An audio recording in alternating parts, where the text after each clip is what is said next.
नमस्कार विद्यार्थी मित्रांनो, स्वागत आहे पुन्हा एकदा नवीन व्हिडिओमध्ये। तर सार्वजनिक आरोग्य विभागामार्फत गट क व ड संवर्गातील जे रिक्त पदे भरण्याची जाहिरात होती 2023ची, तर त्या बाबतीत एक नवीन जाहीर प्रकटन जे आहे ते आता प्रसिद्ध करण्यात आलेलं आहे। आणि ते जाहीर प्रकटन जे असणार आहे ते आपल्याला ऑफिशियल वेबसाईटला देखील बघायला मिळेल।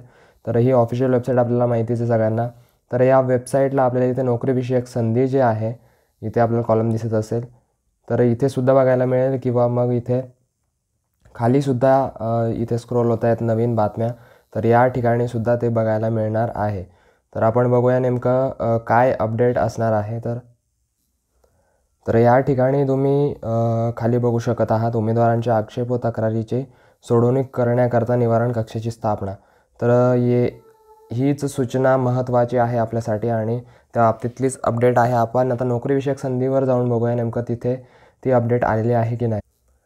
तर या ठिकाणी आपण बघू शकतोय की उमेदवारांच्या आक्षेप व तक्रारीची सोडवणूक करण्याकरता निवारण कक्षाची स्थापना। तर या ठिकाणी PDF आपल्याला अवेलेबल होणार आहे इथून, किंवा मग आपल्या टेलिग्राम चॅनलला सुद्धा PDF जे आहे ते अवेलेबल असणार आहे। त्यामुळे तिथे जाऊन तुम्ही ती इझिली अवेलेबल करू शकणार आहात। त्यामुळे टेलिग्राम चॅनलची लिंक जी आहे ती डिस्क्रिप्शनमध्ये दिलेली आहे, तिथे जाऊन तुम्ही टेलिग्राम चॅनलवरून ती प्राप्त करून घेऊ शकता। तर आता बघूया नेमकं PDF काय दिलेलं आहे आणि नेमकं तक्रार निवारण कक्ष कशा रीतीने स्थापन केलेला आहे।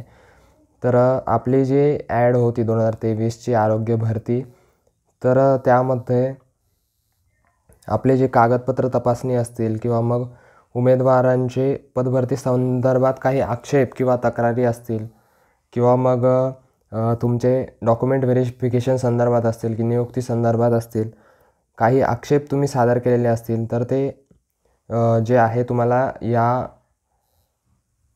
आता जे स्थापन केलेलं आहे तर त्यांच्या समोर तुम्हाला ते सादर करायचे आहेत। जो तक्रार निवारण कक्ष स्थापन केला आहे तर त्यांच्या समोर तुम्हाला ते सादर करायचं आहे। तर आपल्याला इथे बघू शकतो आपण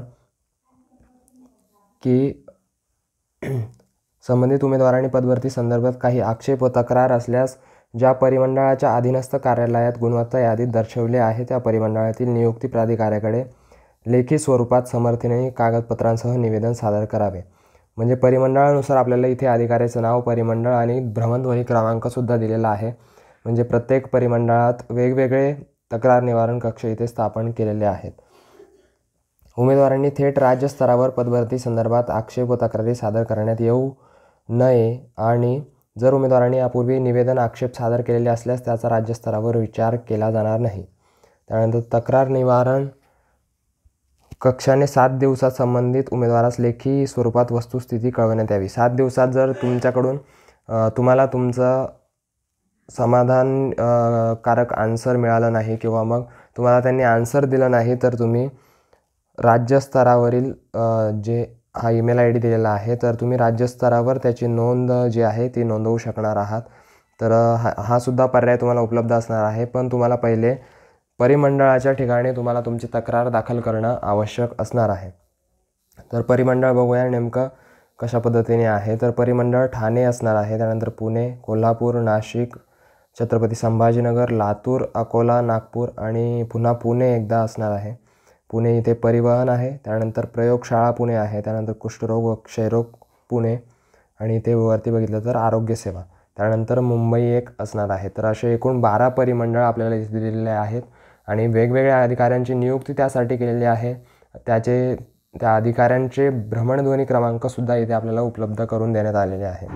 तर ते एकदा बघून घ्यायचे। ज्यांना काही डाऊट वगैरे असतील तर ते विचारू शकतात, किंवा मग तुमची तक्रार असेल तर त्या भ्रमणध्वनी क्रमांकावर तुम्ही नोंदवू शकणार आहात।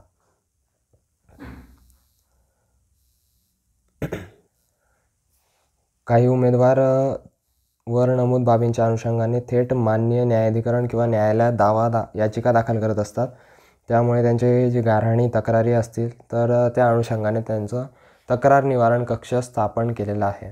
तर न्यायालयात न जाता सरकारच्या माध्यमातून, प्रशासनाच्या माध्यमातून ते सॉल्व्ह व्हावे, ही बाब लक्षात घेऊन त्यांनी जे आहे तर ग्रेव्हियन्स रूम त्यांनी स्थापन केलेली आहे।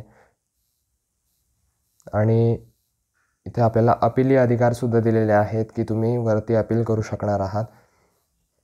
तर एवढाच अपडेट होता आणि तुम्हाला एवढं सांगायचं होतं की फक्त तुमच्या काही तक्रारी वगैरे असतील आरोग्य भरती संदर्भात तर तुम्ही जे आहे तर ते वरती दिलेल्या नंबरवर तुमचं परिमंडळ कोणतं आहे, जे परिमंडळ असेल त्या परिमंडळाच्या दृष्टीने तुम्हाला ज्या परिमंडळात तक्रार दाखल करायची त्या परिमंडळात तुम्ही तक्रार दाखल करू शकणार आहात.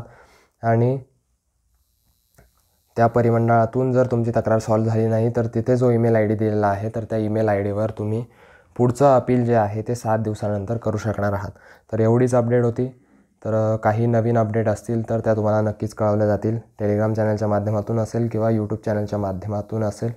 आणि याची जी PDF आहे ती तुम्हाला आपल्या टेलिग्राम चॅनलला उपलब्ध होईल. त्यामुळे टेलिग्राम चॅनलला फॉलो करायला विसरू नका. त्याची लिंक डिस्क्रिप्शन बॉक्समध्ये दिलेली आहे. तर चला भेटूया पुढच्या व्हिडिओमध्ये. तोपर्यंत काळजी घ्या आणि आपल्या चॅनलला सबस्क्राईब करायला विसरू नका. आणि व्हिडिओ आवडला असेल तरच लाईक करा.